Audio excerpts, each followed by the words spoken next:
Hare.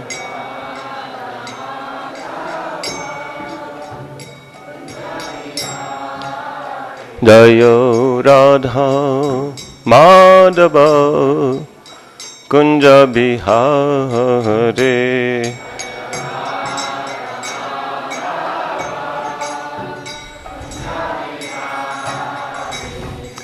Gopi Jana Vallabha Girivaradhare.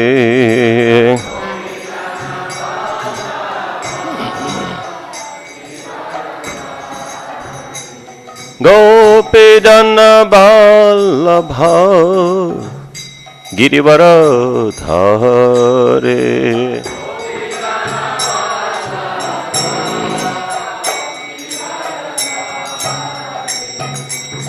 Yashoda Nandana Braja Janaranjana. Yashoda Nandana Braja Janaranjana.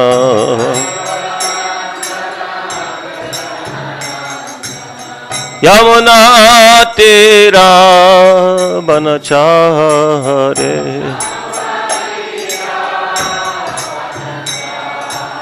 Yamuna Tira Vanachare.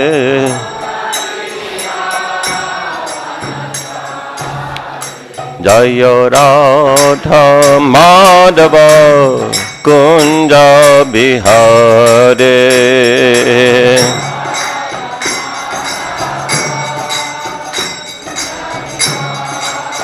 Jaya Radha Madhava Kunja Bihare.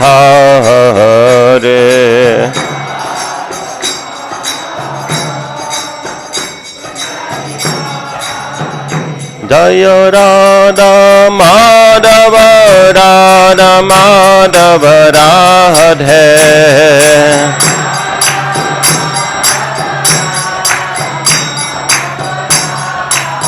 Jaya Pancha Tattva Pancha Tattva Pancha Tattva Pancha Tattva.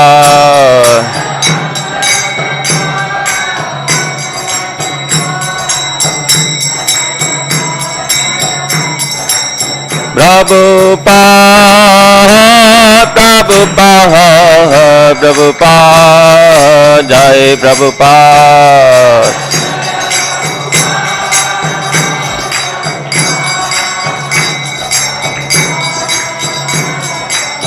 Nitai Gaura Haribo Haribo Haribo Nitai Gaura Haribo.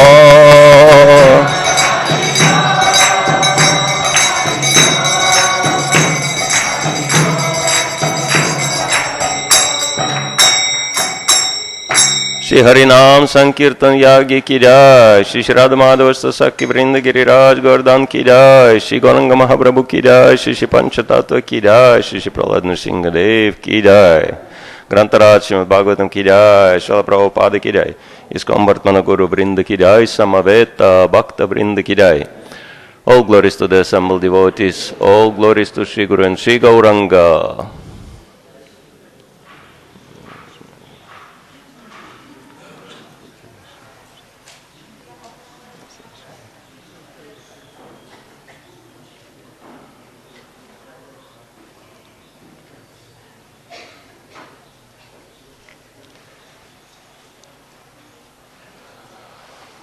Hare Krishna.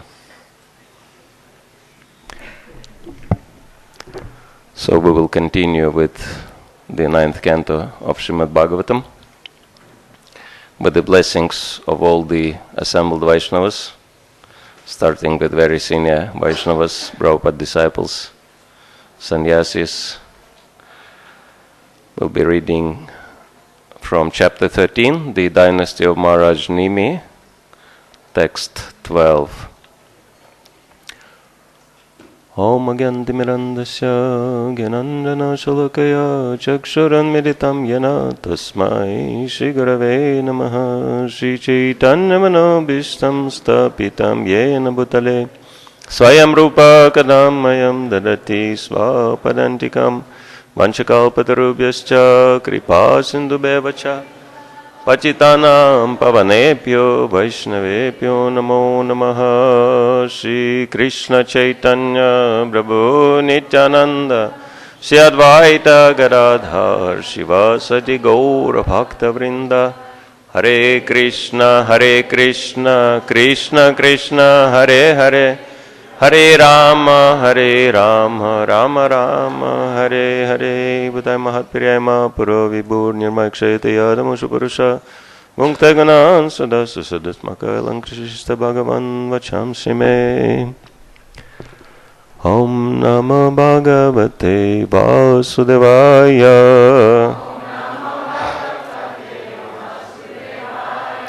Om Namo Bhagavate Vasudevaya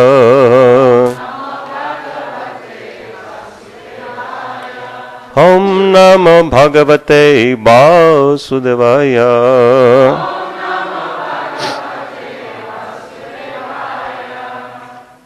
Arajaka Bhayam Nrinam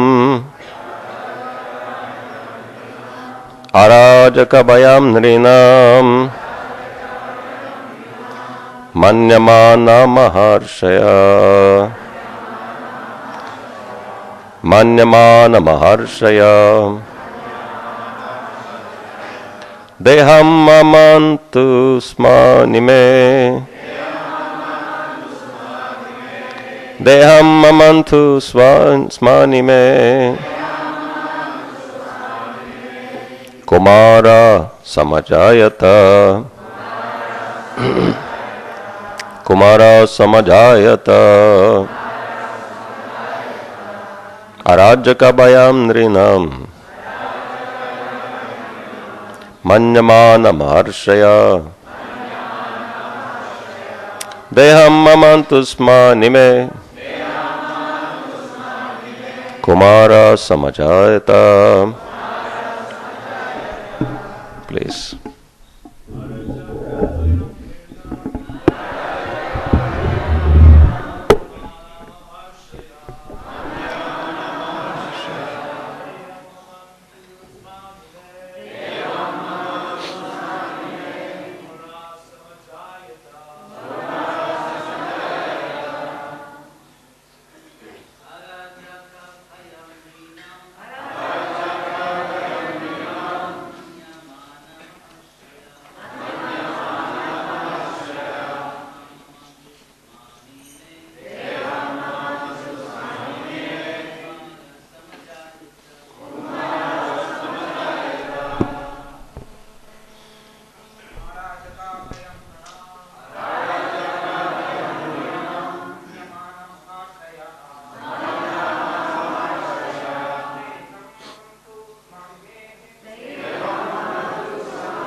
Ladies, please.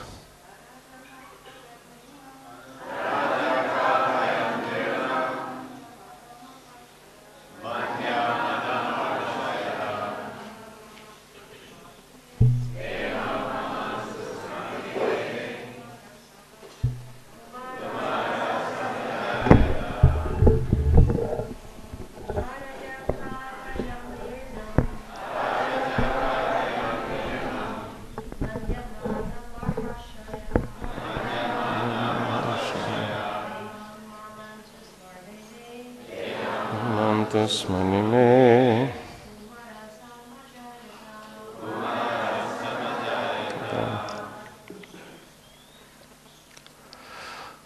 Arajaka Bhayam. Due to fear of the dangers of unregulated government. Nrinam, for the people in general. Manyamana, considering this situation. Maharshaya, the great sages. Deham, the body. Mamantu, churned. Sma, in the past. Nime, of Maharaja Nimi, Kaumara, one son, Samajayata, was thus born.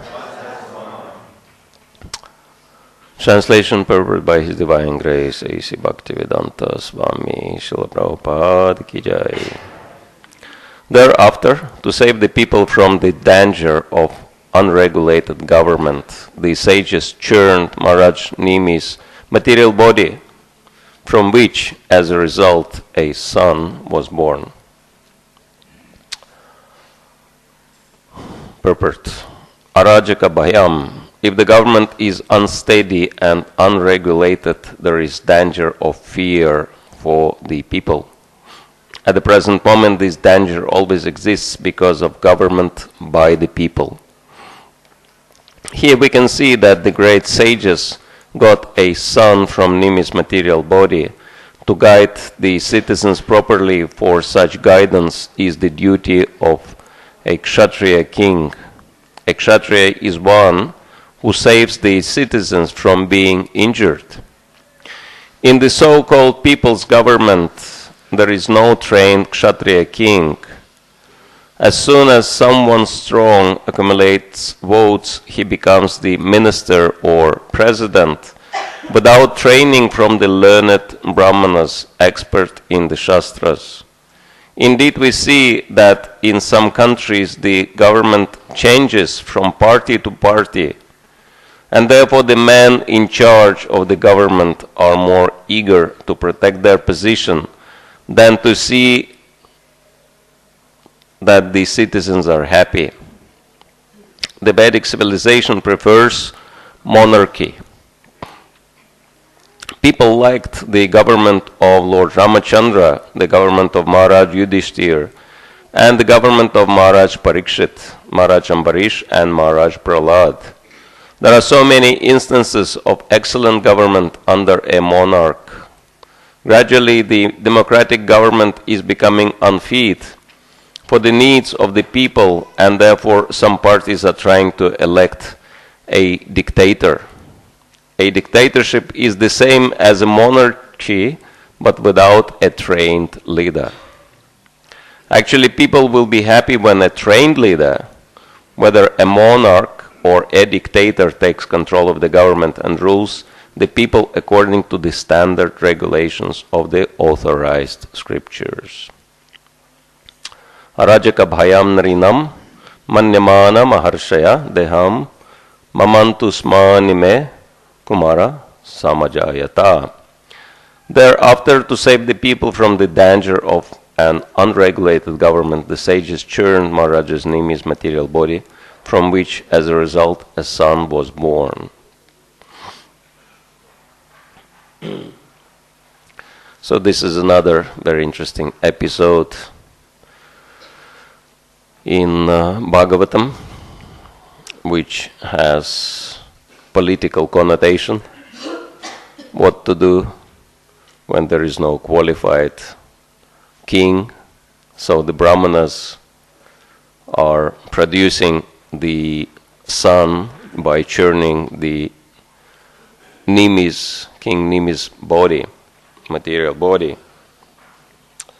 and this becomes Janak Maharaj, celebrated Janaka Maharaj, whom even Lord Krishna in the 3rd chapter of Bhagavad Gita gives as an example of a perfect king who is just fulfilling his duty without any material motivation. And of course, King Janak was a great devotee of the Supreme Lord. And if we look through entire Srimad Bhagavatam and even Bhagavad Gita, it's very interesting to note whom this great science is meant for. Evam parampara praptam imam rajarshaya vidu, that this science was passed through the chain of disciplic succession, and in this way it was understood by saintly kings, Raja Rishis. And so we can see that Pandavas were in that category of Raja Rishis, and entire Bhagavatam is describing these people, Raja Rishis, that these are the kings who perfectly Krishna conscious on the top, and so they could take care of everyone's both material and spiritual needs, and so everyone was happy. And so it is very clear that because this kind of government is missing in this world, then there are so many problems, especially because the democracy is very popular. So Prabhupada was calling it not democracy but demon crazy system. Because those elected leaders, first of all, whom are they elected by? By ignorant people. Democracy is fine if people are enlightened and they know whom to choose from, who is qualified and who is not qualified. But if people are ignorant, whom do they choose? They won't make good choices. And so there is a joke, American joke, that politicians and nappies have to be changed regularly and for the same reason. And so politicians and diapers have to be changed regularly and for the same reason. And so we can see that time and time again, all these elected politicians just embarrassing themselves, and they're also creating havoc in people's lives. And dictators are even worse, because at least, elected political leaders, they don't stay for too long, so there is a chance for some improvement, but dictators, they want to stick around for life. And therefore, Srila Prabhupada says that monarchy is definitely preferable, because monarchs are trained. They have tradition. And we can see that even despite of the advancement of Kali Yuga, if we look at some prominent monarchies, modern day monarchies, you can still see very clear advantage. I spent few years in United Kingdom, and even though constitutional, it is still monarchy.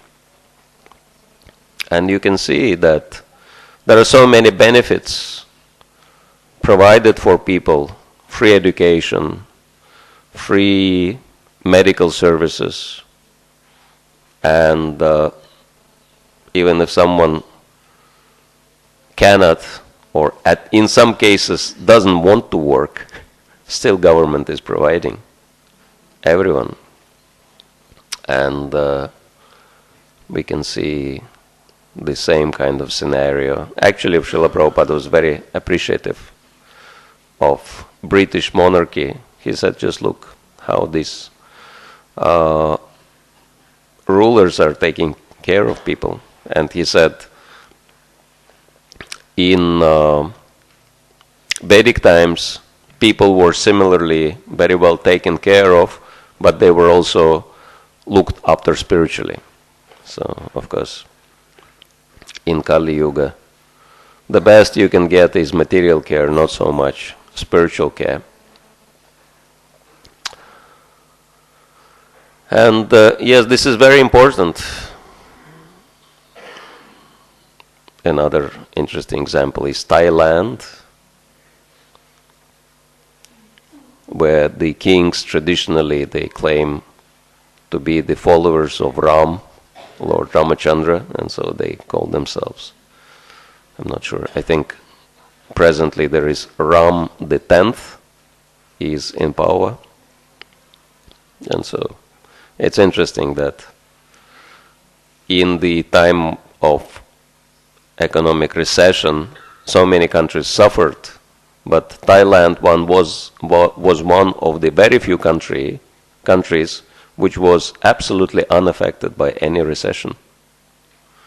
And so despite of it being Buddhist country, but the king is a devotee of Lord Ramachandra. And so as a result, he has Vedic Brahmanas in his palace performing Vedic sacrifices. And the most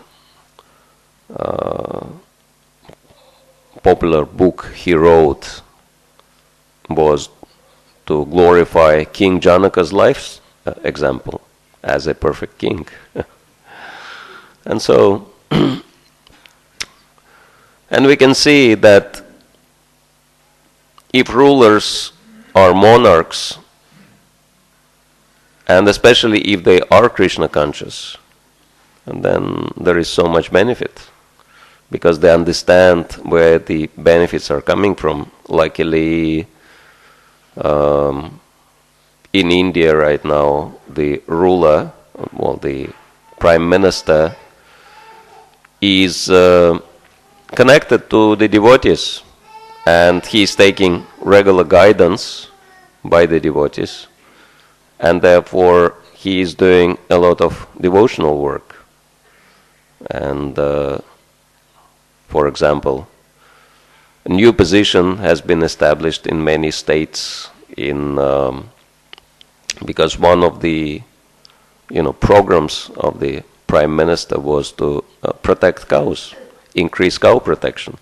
And so as a result, he established new positions in the state governments, and that position is Minister for Cow Protection.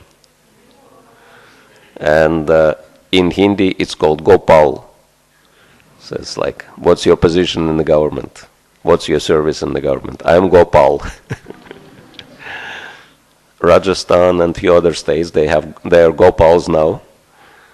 And certain states like Maharashtra, of course, cow protection laws were already there in India, because as Prabhupada says that India is intrinsically Krishna conscious, right?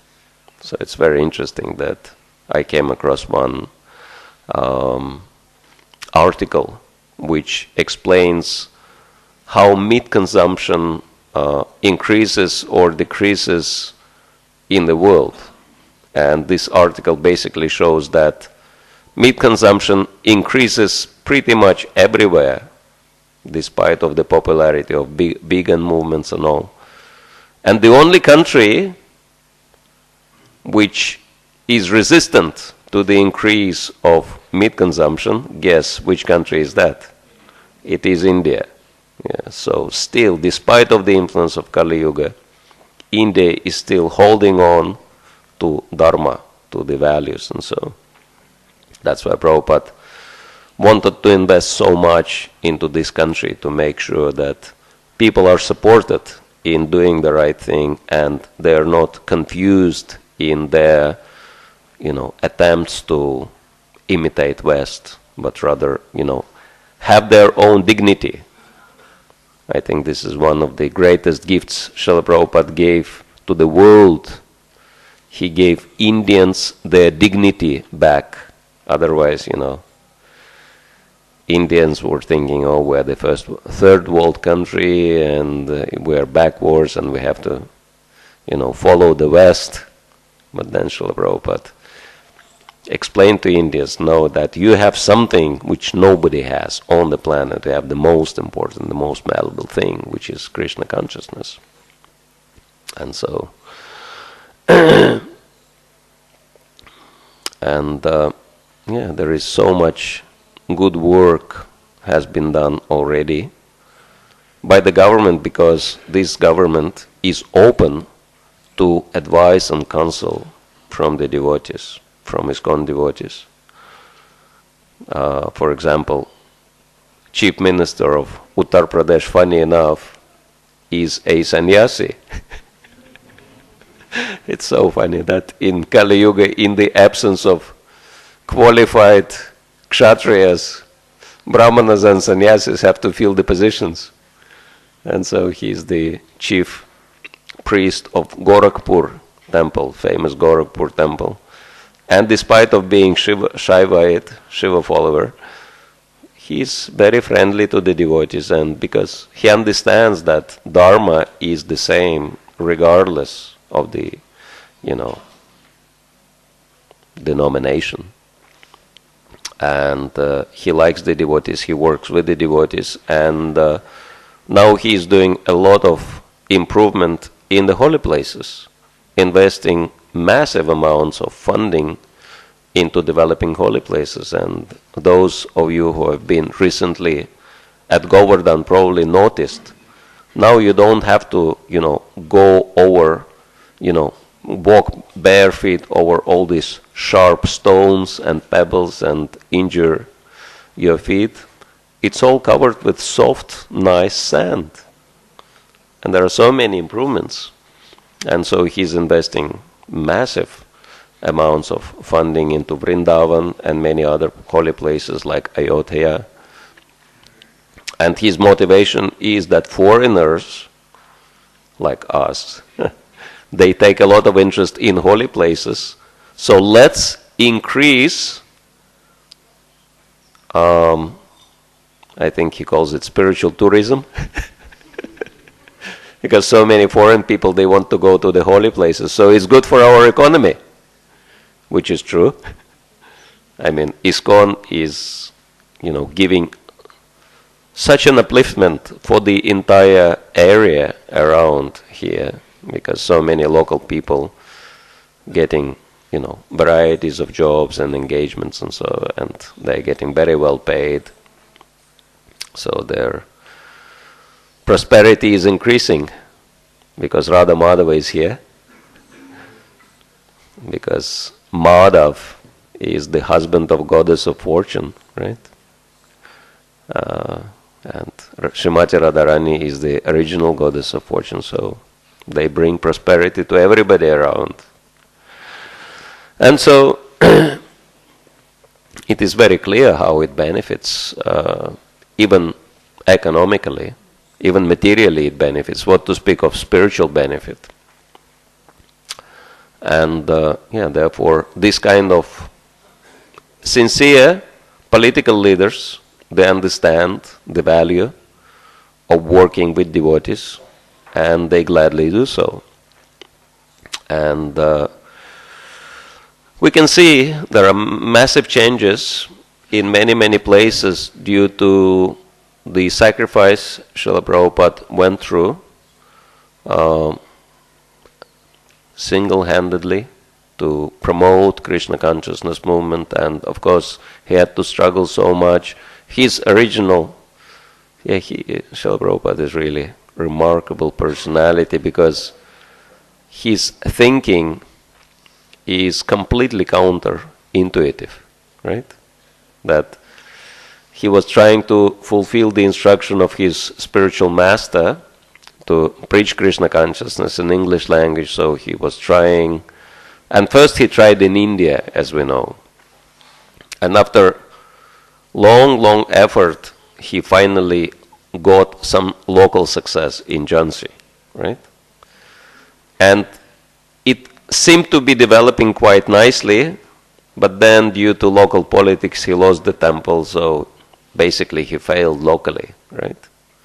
And if someone, after struggling so much, gets success and then, loses it, one would become normally disheartened, but not Srila Prabhupada.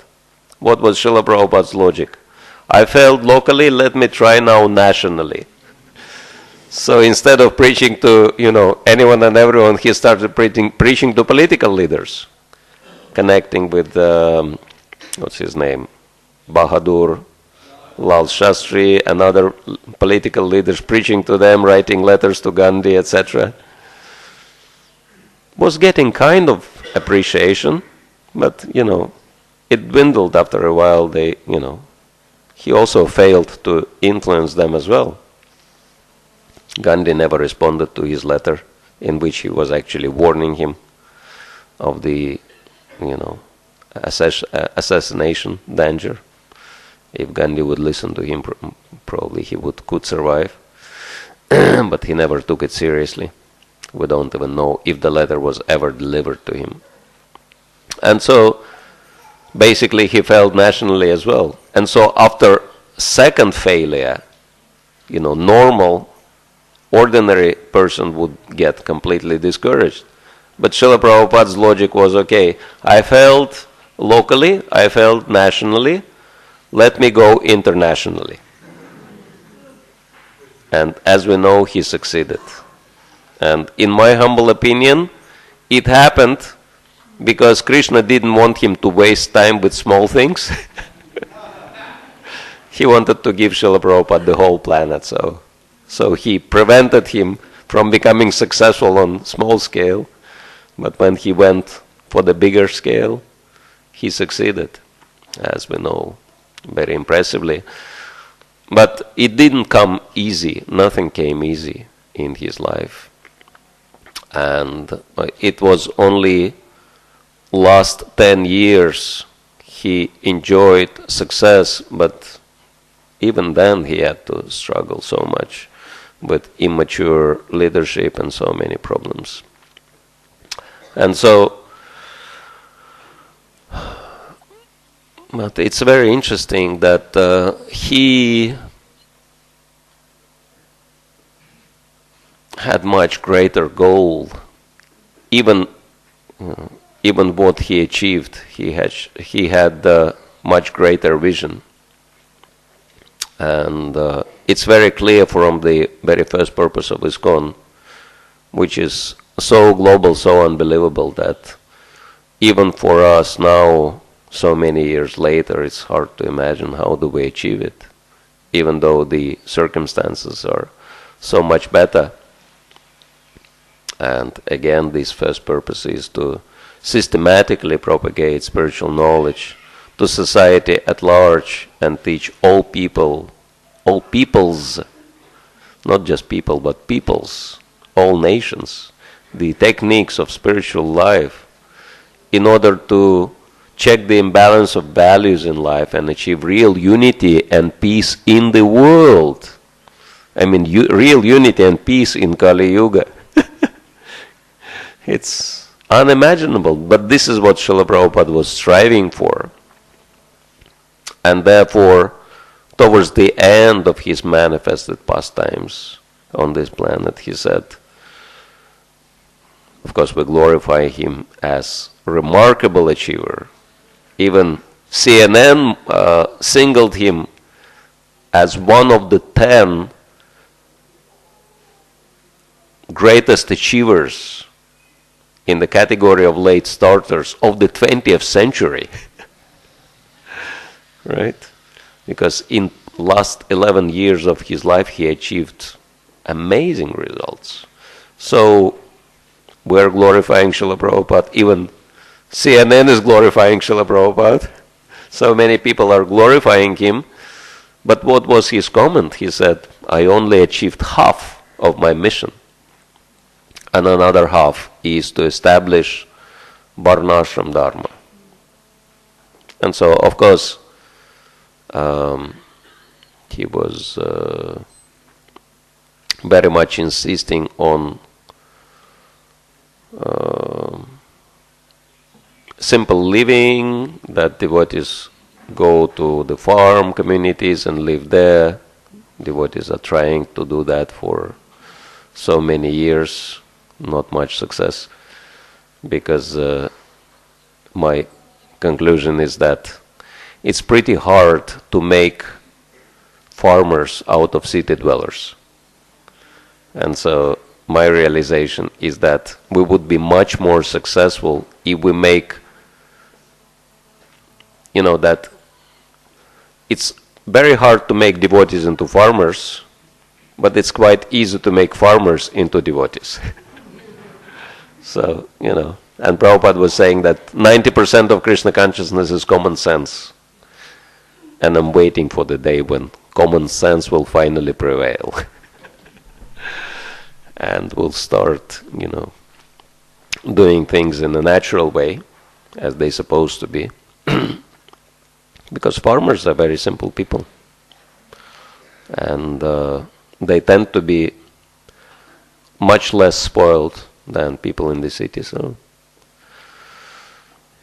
as I saw one advertisement for like powdered fruit juice.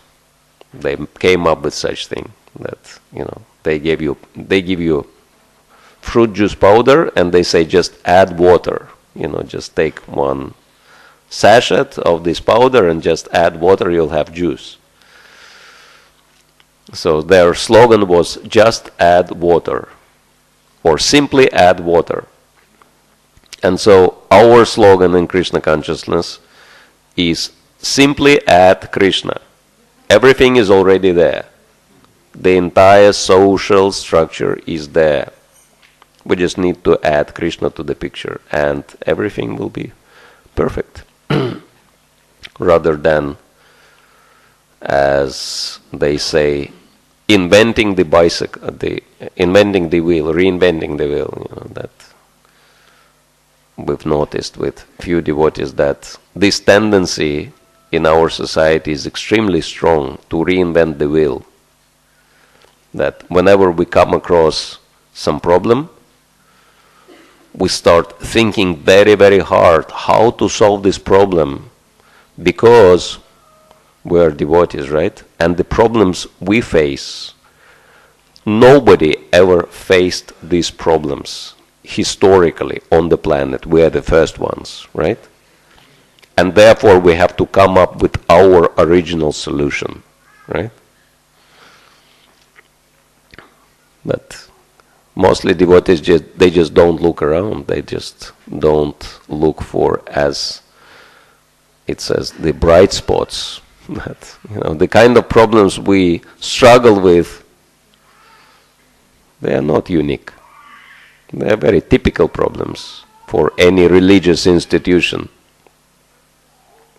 And if we look for the bright spots, it would be so much easier to address those problems.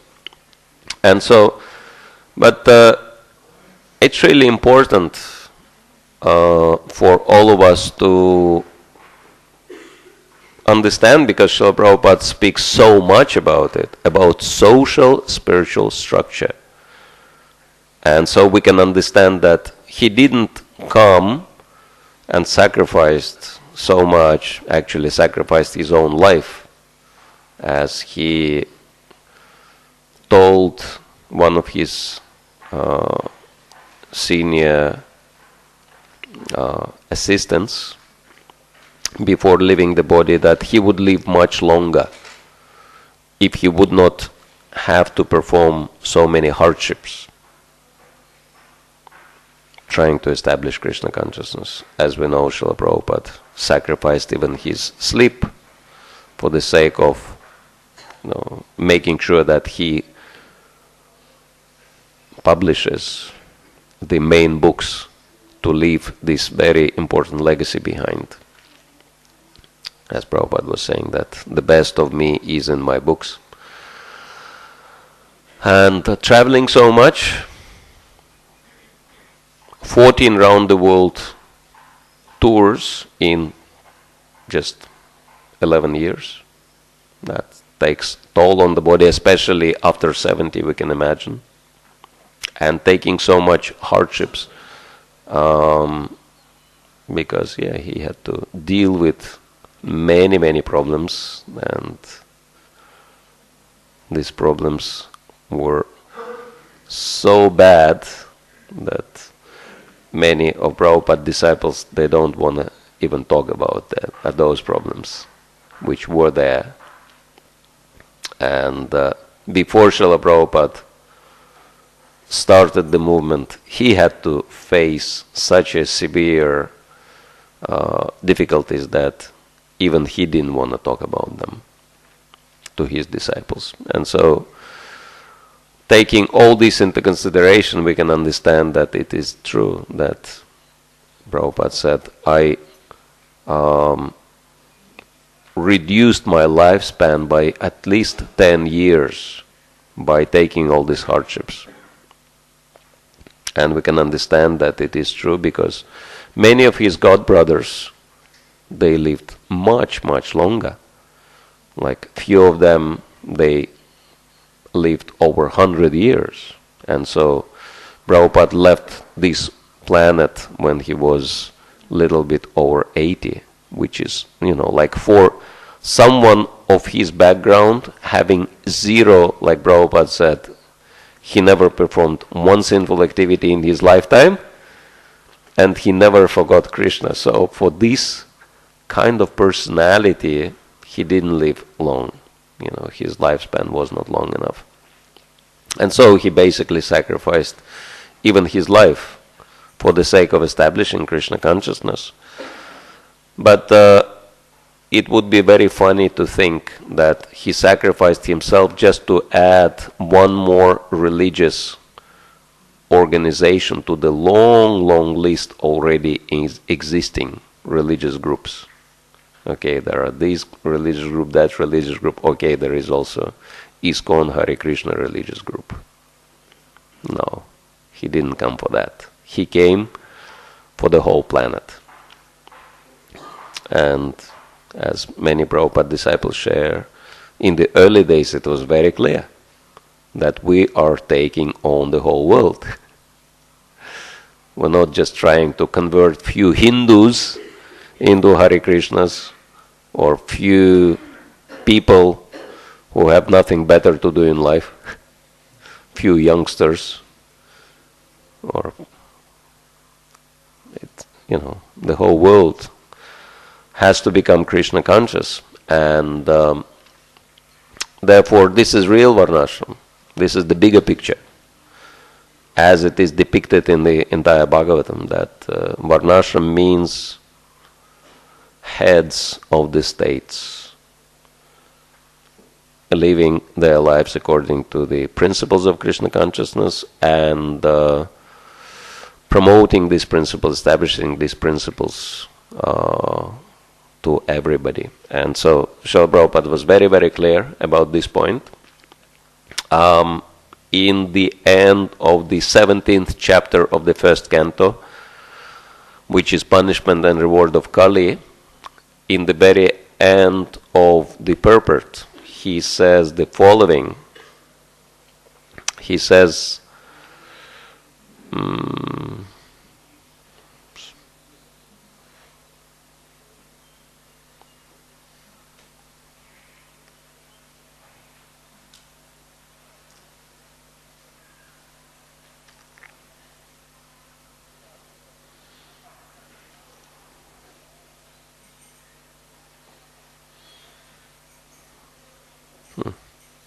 can't find it now. Anyway, that he actually explains in the purport that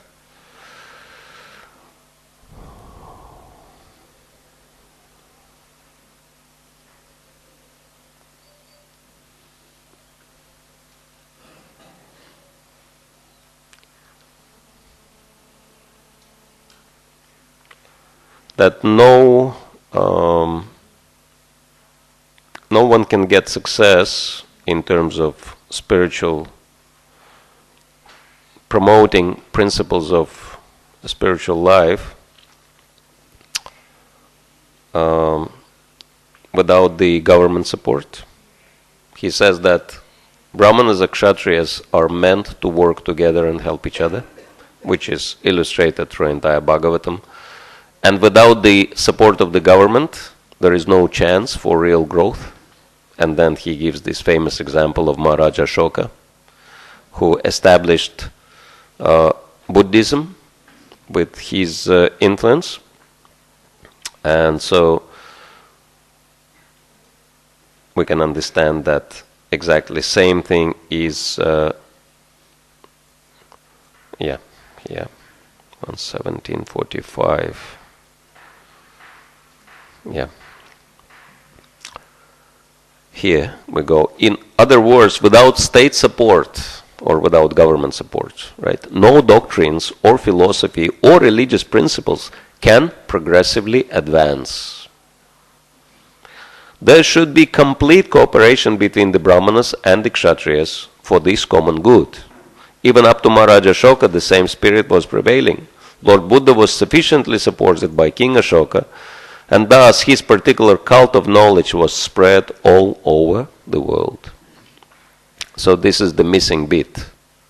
Because on our own, we might do things, but how much we can achieve and how fast we can achieve the results. But Srila Prabhupada says it very clearly that for real advancement, the state support is required. And so we can understand that this is the real unfulfilled mission of Srila Prabhupada, which he strived so hard from the very beginning, and which we as his followers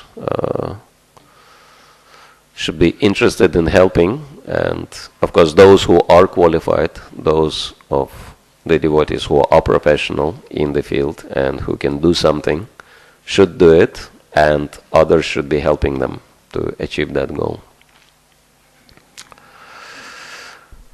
Hare Krishna. Anyone has any comments, questions? Yes. Jagannath Prabhu. Microphone? Can we pass it to the back?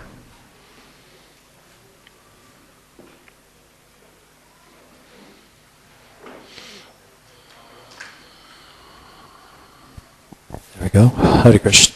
Thank you, Maharaj, for class. Thank you. Just wanted to tell one quick story regarding government and the devotees.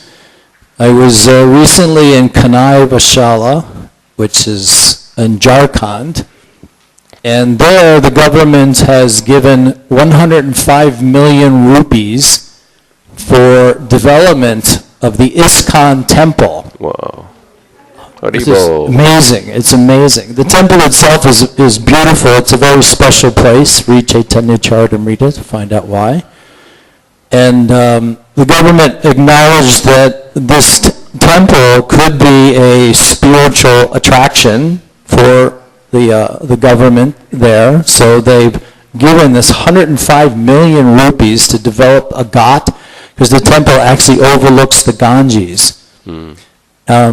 That's really nice. But the nicest thing was we had a ribbon cutting ceremony for this project, and the Federal Minister of Water and Land showed up, and she's actually a sannyasini. And she's very favorable. She's very, very nice. She wears the orange. She carries Ladu Gopal in her bag everywhere she goes. So we were at the ribbon cutting thing, and I was standing next to her, which is very nice. And there's TV and newspapers, and the whole thing is very, very, very popular, especially in Jharkhand. There's not a whole lot going on, so this was pretty amazing time. And she cuts the ribbon and she says, all glories to Bhagavan Sri Krishna. Oh, very nice. She goes, all glories to Chaitanya Mahaprabhu. And I'm thinking, oh, that's really cool. Then she goes, all glories to Srila Prabhupada. And I went, wow, did you just say that? And she says, Jai Prabhupada. So the government is not only recognizing ISKCON, but recognizing Srila Prabhupada as well. So. Haribo, thank you.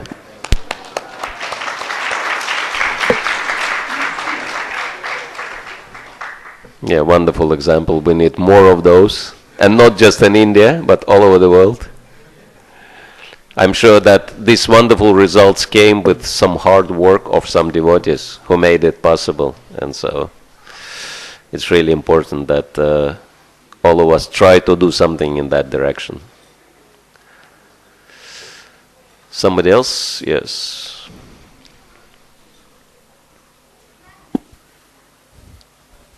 So just like there are national elections and local elections, I wanted to ask, what is the role of a devotee? Such events happening, how much they should engage with these activities, how much they promote. And I have also witnessed that oftentimes politically conflicting views among devotees, they also become a cause of conflict. Yes.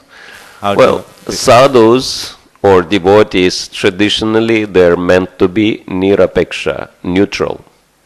They cannot take part in politics. Even according to Vaishnava etiquette, even if there are differences between, devotees, like senior devotees, junior devotees are meant to stay neutral and not to take any sides, understanding, okay, something's happening, it's Krishna's arrangement, it's Krishna's pastime, somehow or other, as Prabhupada speaks in the 4th canto, so we should just wait and see what will happen as a result. And so, especially dealing with outside politics, the same principles of Vaishnava etiquette must be applied. That for us it doesn't matter which government, because Prabhupada explains very clearly that government represents Krishna, right? Because it's power, it's manifestation of Krishna's power. And so we can understand that, as Prabhupada often quoted, that without the will of the Lord, not even a blade of grass can move. What to speak of someone, being elected at high position. So this soul has done something good to get that result, to get that high position. And so any government we are happy to work with. We're happy to cooperate with any government, but we are not supporting any party for or against each other, for a very simple reason that you might support some party, but party might lose. And then you become the enemy of the winning party, right? So we don't want to take those kind of risks. And plus, taking part in politics is not in line with Krishna conscious principles, right? Because politics means friends and enemies. And devotees, do we divide everyone into friends and enemies or not? Yes or no? No. Prahlad Maharaj says that this is demoniac, to divide people into friends and enemies. How do we perceive everyone? As spirit souls, as servants of Krishna, whether real or potential, right? So we should be equal to everyone and try to give everyone Krishna consciousness, try to encourage everyone, but never take any side. So it's really important. Thank you for the question. So Prabhuji, if elections are there, are devotees supposed to go for voting, or should we ignore that? Well, I mean, I don't know how it's arranged in India. In some countries, for example, in Australia, compulsory you have to go and vote. If you don't go for voting, you have to pay high penalty. So, like everyone is forced to vote. So in that case, of course, whoever is, more dharmic, or whoever is, closer to the Krishna conscious standards, you can vote for that person. But there should never be organized effort to support one political party against the other. So it's very wrong. And in regards to devotees, taking different sides,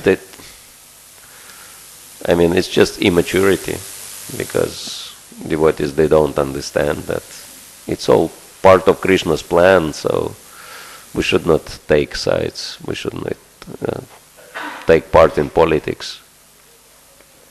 As sadhus, we're not supposed to be doing that. We're supposed to stay clear of all these political matters. Because the politicians, to the most part, they are trained to deal with politics. But devotees have no idea of how it works, and then devotees poking their nose into that, they can lose their heads. So, it's not recommended. Thank you, Maharaj. Welcome.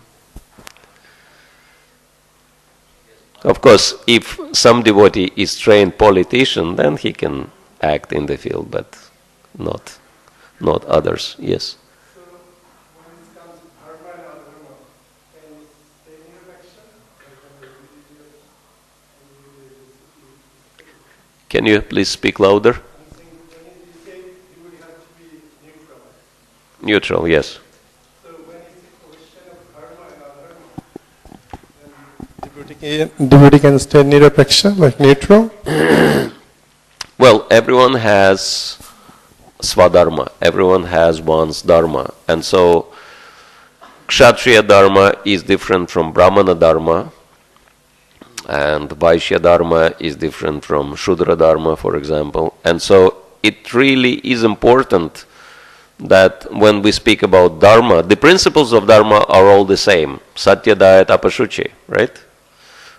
Truthfulness, mercy, austerity, and cleanliness. But how these principles are applied is really important according to one's position. And so it's really important for us to know our nature and know our position. And as the Latin saying goes, quo licet Iovi non licet bovi, what befits Jupiter is not, what is befitting for Jupiter is not befitting for the bull. So, and oftentimes devotees think, okay, if I'm a devotee, I can perform any function. I can be Brahmana, Kshatriya, Vaishya, Shudra. I still remember this very, pertinent joke by Bhakti Maharaja. He says, some devotees think, I want to instruct everyone as a Brahmana, rule everybody as a Kshatriya, be very wealthy as Vaishya, and take no responsibility for my action as Shudra. So, this danger we have to avoid. That it's really that it starts from very simple question: what's my authority? And because sometimes devotees try to do something, but they have no authority. No one's expecting them to do something, and they just try to take law in their own hands, and in this way they create havoc in the society. So yes, we have to follow dharma, but according to our position. And so it's really important to be mindful of our position, capacity, nature, and other factors involved. As the 13th chapter of Bhagavad Gita explains, there are 5 factors of action, and all these factors have to be taken into consideration before we do anything.